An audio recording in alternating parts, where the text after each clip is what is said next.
Welcome back to Proxy, everybody, and today we're going to be ranking the Eldar Phoenix Lords in 10th edition. So as many of you older players know, the Eldar Phoenix Lords have had their ups and downs over the editions. I remember, for example, in 3rd edition, Bajaro was one of the most OP models, not only in the Eldar Codex, but in the entire game, as one of his special rules allowed him to keep attacking infinitely until he missed. So just imagine getting, 5 attacks and just rolling them, hitting on a 2+ against a vast majority of targets until you missed every single attack. And then, of course, rolling those attacks to wound. It was insane. And throughout the editions, we have had similar situations where one of our Phoenix Lords is just absolutely brutal. And I kind of happened again in 9th edition when we had Bajaro, and of course he had to be nerfed a little bit, but he was still taken in most competitive lists. So how did the Eldar Phoenix Lords stack up in 10th edition? They've lost a couple of things since last edition. They've lost the ability to have a wound cap, so now unfortunately most of them can be killed in one round of shooting or combat. And for the most part, they also lost the ability to not be targeted while within 3 inches of a friendly unit, which was a core rule of 9th edition. So this has left the Eldar Phoenix Lords in a little bit of a weird spot and much different power level wise than they were in 9th edition. So without further ado, let us go ahead and jump right into the video and see how they rank up against each other in 10th edition. But first, a quick overview of what we're going to be looking at in today's video. We're going to be doing a general analysis and evaluation of Phoenix Lords in 10th edition. And we're going to rank the 7 Phoenix Lords from worst to best. Okay, so what is the general analysis and evaluation of Phoenix Lords in 10th edition? So essentially what Phoenix Lords do in 10th is they give all of their aspect warriors a +1 to hit when they join them. They're basically better leader models. So they lead their specific aspects, they can't join any other unit, but they buff their aspects, in some cases pretty considerably. All of them give their unit a +1 to hit, which isn't that great in and of itself, but can be useful. They are also powerful combatants with a good save and an invulnerable. 2+ save and a 4+ invulnerable in most cases, but they no longer have that damage cap, so they do rely on their unit to tank hits for them most of the time. They also all have abilities with varying usefulness. And I say this because not all of their abilities actually help the squads they join. So without further ado, let us go ahead and get right into the rankings and see which Phoenix Lord ranks among the worst. Well, let's find out. Let's see how the Phoenix Lords match up versus each other. So coming in at number 7 and in dead last, we have Janar herself. So unfortunately, the only female Phoenix Lord is the worst. Absolutely awful in 10th edition. She was a pretty strong addition in 9th. She had very powerful combat and she complemented Banshees pretty well. A little bit overkill in some cases, a lot of people would argue in competitive play, but was certainly usable. In this edition, however, she's pretty much bottom tier. And basically it comes down to this. Even though she has strong melee and decent shooting, her ability, the use of heroic intervention for 0 command points, is very situational and often avoidable if your opponent is aware of it. So it often doesn't have that much use. If your opponent knows you have it, they'll just simply shoot at Janar and they won't bother charging in. Or they won't bother charging into a nearby unit. And again, if you have another unit in combat nearby Janar and your opponent doesn't shoot them to death, your opponent is making some serious mistakes.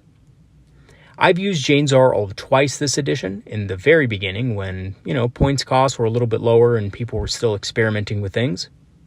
And in both of the games I played against a mixed army with melee and combat, and both times my heroic intervention was never able to be used. And that's not because of lack of trying. I really did try to get her to use that ability because it is useful, right? Heroic intervention is a 2 command point stratagem and a very powerful one if used correctly. But unfortunately, any competent opponent that knows you have this will just simply not engage units in close combat around her, or simply will just shoot her unit to death. Banshees are also in a really bad spot at the moment due to being super fragile and susceptible to Overwatch. So again, because they're lower toughness, they're not really that useful in game. Oftentimes, Banshees are considered one of the lower tier units in 10th edition, and for the most part, I have to agree. And this is coming from an Eldar player who advocates for Storm Guardians, so that's telling you a lot. If I don't think Banshees have a place in an Eldar army in 10th, then it means that they probably don't, because I have tried them many, many times, and they always seem to hit way below their weight class, and in addition, there's just not many applications for them to be really useful for their points cost. So, unfortunately, Janar sits at the bottom of the Phoenix Lords. But who is sitting on Janar? Well, as it happens, that would be Earith. So Earith is the Imperial Armor, Shadow Spectre Phoenix Lord. Pretty powerful range attack. Strength 8, AP -4, damage 4, so pretty strong.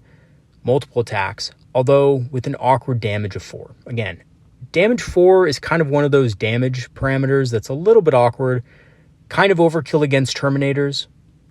Doesn't quite hit hard enough versus vehicles to be useful, so, that's kind of a bummer as well. The ability that Earith has is also very anti-synergistic. Basically requires him to be within 6 inches of an enemy unit to give them -1 to battle shock tests and leadership tests, which is A, a pointless ability. It's pretty much never going to be of use. And B, it's a 105 point model that is risking themselves within 6 inches of an enemy unit. That's idiotic.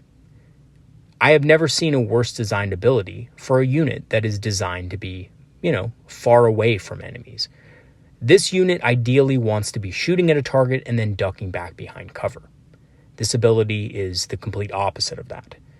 So, really, when you think about it, Earith is not only really bad as far as the type of weapon he's equipped with, but in terms of the ability itself. And for 95 points, you can have another unit of Spectres on the table, and 100% of the time, all the time, you're going to pick that additional unit of Spectres over the mighty Phoenix Lord. So, why is Earith better than Janar? Well, quite simply, combat in this edition sucks, and shooting is good, and Earith can do damage at range, whereas Janar can't really do that.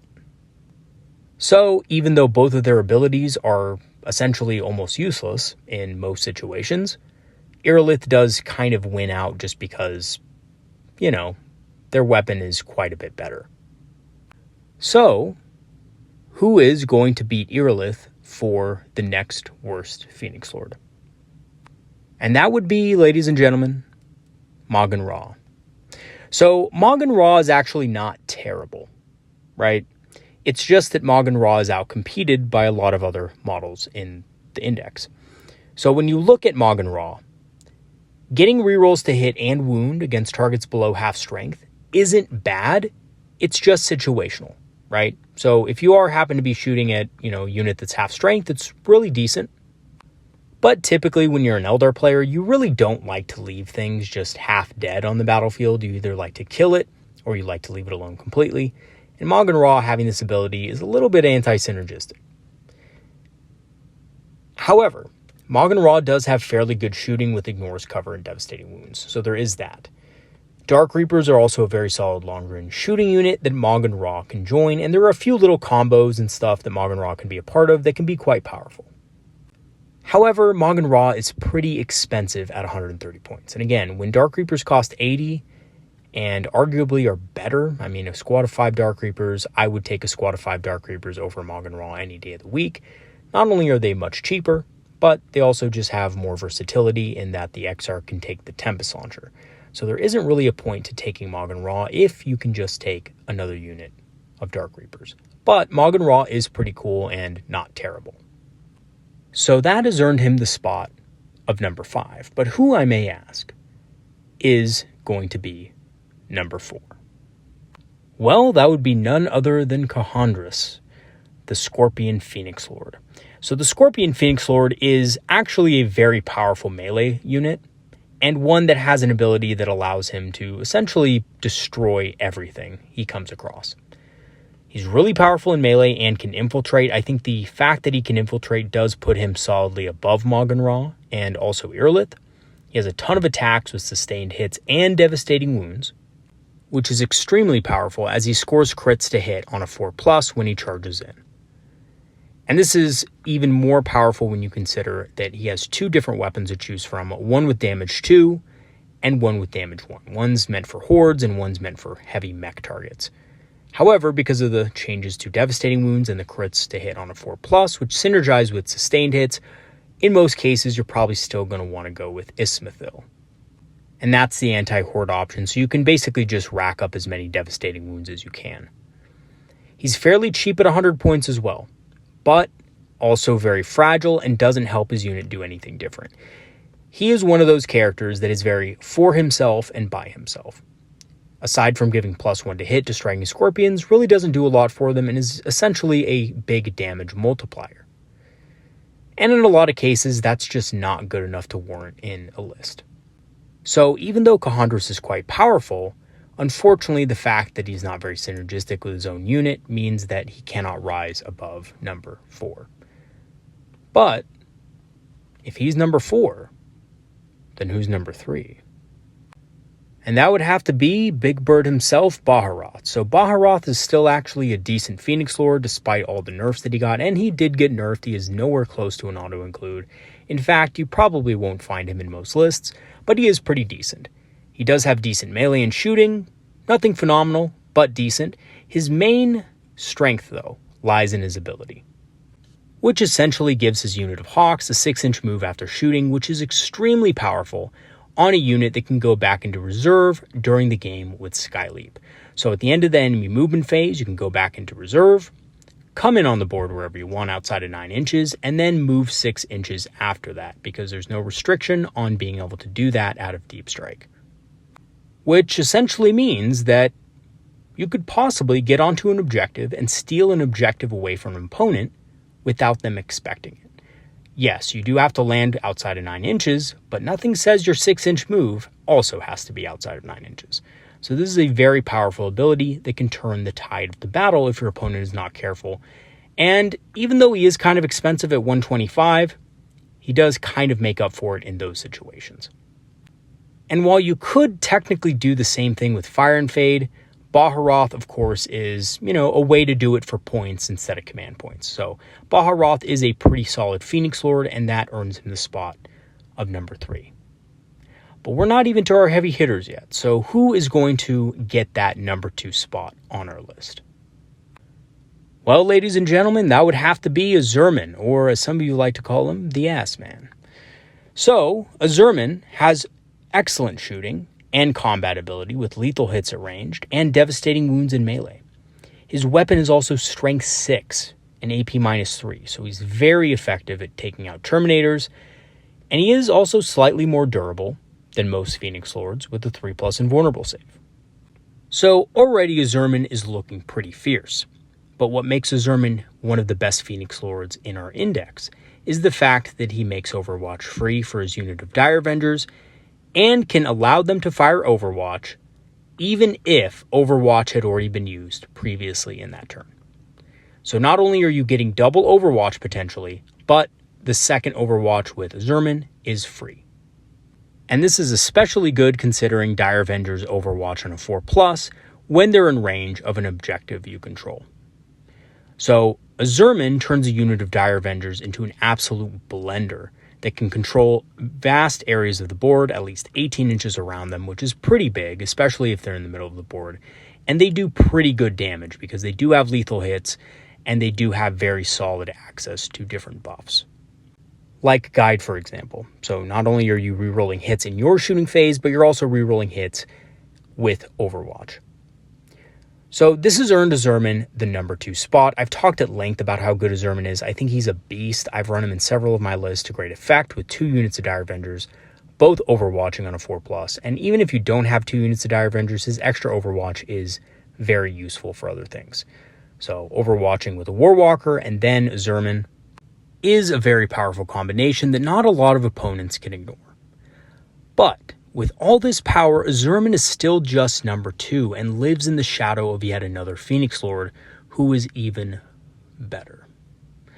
So, without further ado, let us announce the number 1 spot for the best Phoenix Lord in the Eldar Index. And that is, ladies and gentlemen, Fagen, the one and only. Now, Fagen is an absolute beast, and he's the only Phoenix Lord who is viable if you take him by himself.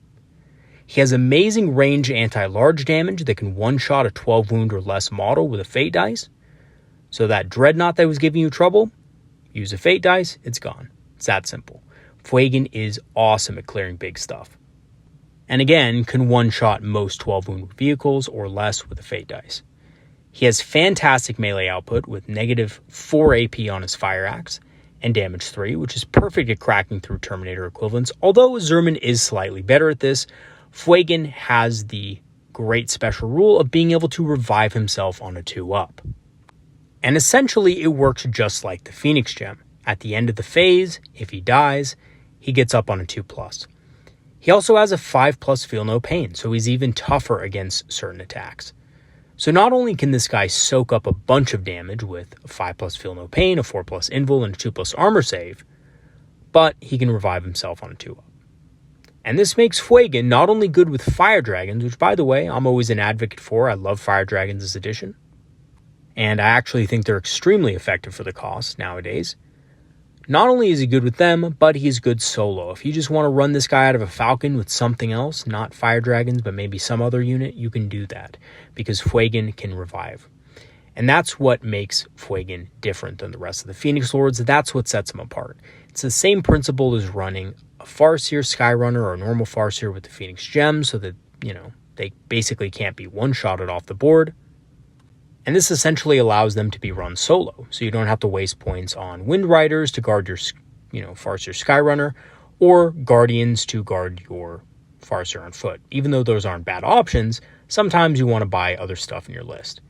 Well, if you don't want to run Fire Dragons, but you still want a Fire Dragon, the best Fire Dragon out there, then you can take Fagen, and you could just put him alone. Of course, though, I run him with Fire Dragons because I think he just makes Fire Dragons that much better. But having the option to run him solo is what I think pushes him over the top and easily makes him the best Phoenix Lord in the entire index. So, in conclusion, unfortunately, the quality of our Phoenix Lord this edition is a bit underwhelming, as most of them don't contribute meaningful to the game or are a bit redundant. However, Zurman and Fagen are absolutely fantastic and much improved over their last edition iterations. And I have to say, both of them have appeared in several of my lists, and I think both of them are easily A tier, if not, in Fagen's case, S tier. Alright everybody, that's going to be it for today's video. Thanks for watching. Let me know in the comments what you think of the Phoenix Lords yourself and how you would rank them. I'd love to see some different opinions on this. And thank you so much to all my patrons and supporters who have supported the channel over the last months. Your help has greatly improved the channel, and we're almost to 3K subscribers, and hopefully we can get there by the end of this month. I think that would be really awesome. If you do want to support the channel and become a Patreon member, I have free trials activated. A free trial will grant you permanent access to our Discord community, which is a community of Eldar players and enthusiasts who love talking about strategy, tactics, and of course hobbying. I'll leave the link for that in the description. I'm also an Amazon affiliate and have a channel store page. So if you want to grab some Eldar-inspired apparel, you can check out my channel store page below. Or if you want to, of course, get some discounted Eldar miniatures, you can always check out my Amazon affiliate links. Lastly, I do have a Kickstarter going on for an Eldar Knights fan decks. If you want to go ahead and check that out, I have a video on it on my channel. And I also have a link in the description for the Kickstarter. All right. That's going to be it for today's video. Thanks for watching and have some great games this weekend. Have a good one, everybody. See you later.